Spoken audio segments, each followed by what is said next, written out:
Now let's talk about array lists. So array lists are basically just, it's kind of like a wrapper class that wraps around the array. So arrays are super useful. They're one of the most fundamental data structures in Java and in most programming languages. And an array list is just a class that wraps functionality around it. And it gives us some really nice methods like um, we can very quickly just search to see if this array list contains something. We can like use methods like add, remove, replace, is empty, so on and so forth. So the size of an array is fixed upon creation. Once it's created, it cannot be changed. But the size of an array list is dynamic. It can grow and shrink as needed. Arrays use less memory than array lists because array lists just have more going on. Arrays can handle both primitive and object types, but array lists can only handle object types. And this will make more sense. Arrays can be multidimensional. Array lists can only have one dimension, but array lists can, that's not totally true because you can't have an array list of arrays. So array lists can only handle object types because they're generic, which we'll talk about later. Because array lists are generic, you have to use the diamond operators to say what kind of array list this is. And array lists have added functionality, which is all these methods, which we'll demonstrate right here. So let's go create an array list. So an array list, unlike, int array equals new int array with a length of 5, like that's the traditional array kind of declaration syntax. What we're going to do now instead is we're going to use an array list. So we say array list, and then in diamond operators, we say what type of array list is going to be. Let's say this is going to be an array list of strings. I've got to import this, so I'm going to put my cursor on it and say Alt or Option Enter. And I'm going to call this array list equals new array list. And I don't have to say the length, right? Because array lists are dynamic. And then I can say array list dot add hello. And I'll just do that a few times. And I'll say world programming is so cool. Is so cool. And this is how you add things to an array list. So I could also say, string. You can still use indexes. So I could say string val equals array list dot get some value. I'm going to say at the index of 4, right? So you still use indexes to get values out. Like I'm going to get the value at the 4th index, which would be 0, 1, 2, 3, 4. So this would print val would have the value so in it. You've also got stuff like really useful stuff like Boolean exists equals how about I'll just call it check equals array list dot contains programming. So this will give me and here I could just say sout check, and I'll run this real quick.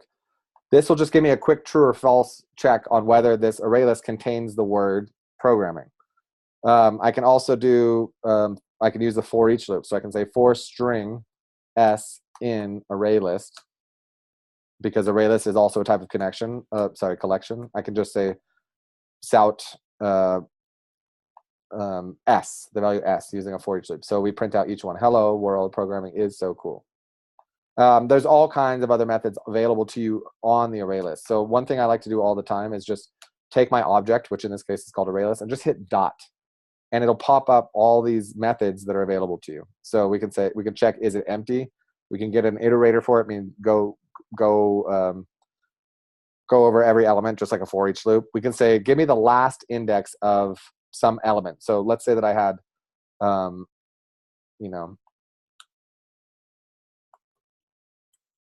let's say I had a value in here twice, like programming.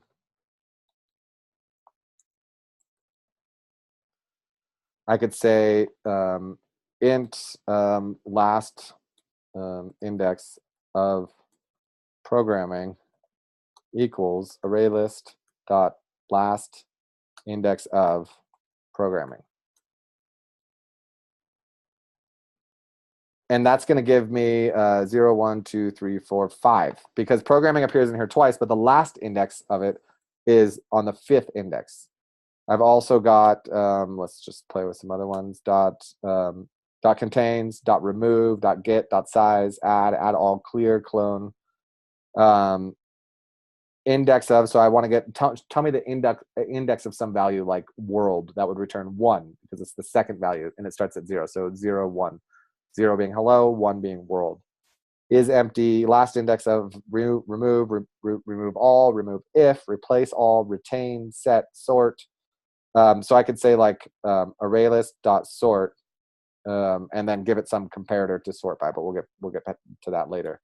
So ArrayLists are really useful. They're when I'm doing day-to-day stuff, like when I've got lists of users from the database or lists of things that, you know, we use ArrayLists very, very commonly because they're just a little more useful and functional than the underlying array. But the ArrayList uses an underlying array. The ArrayList uses an array. In this case, it's a object array to store the data, but it adds functionality to that array. And let's say that when we create a new array list, it has a default size of say 10. And as soon as we get up to like, as soon as we've added like 6 things, then it'll automatically create a new underlying array of size 20, and it'll copy over all those 6 things into the new array to ensure that we always have enough space. And as we remove things, if there's way too much, if the underlying array is way too big, it'll automatically downsize that array. So array lists are just like arrays. They're collections of data. They're slightly different in that they're generic, meaning we have to use these diamond operators and to say the type of data that this is. And we'll get to generics in right down here, week 4, session 7. So that'll make more sense. But yeah, array lists, very, very useful. Just kind of like arrays, we use them in the same place that we would use arrays. They just add some functionality and some kind of, you know, make our lives a little easier.